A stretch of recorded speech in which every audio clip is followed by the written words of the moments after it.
Hi, let's take a quick look at Ronaldo from Indiana Jones and the Dial of Destiny.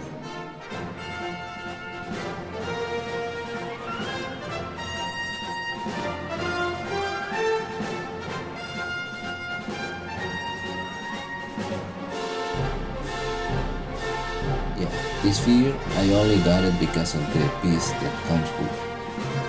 This character is really relevant in the movie, but I think they made it because the actor is Antonio Banderas. I would rather prefer to have Teddy that it's more relevant on the movie, but Nine is already dead, so there is nothing more to say about it.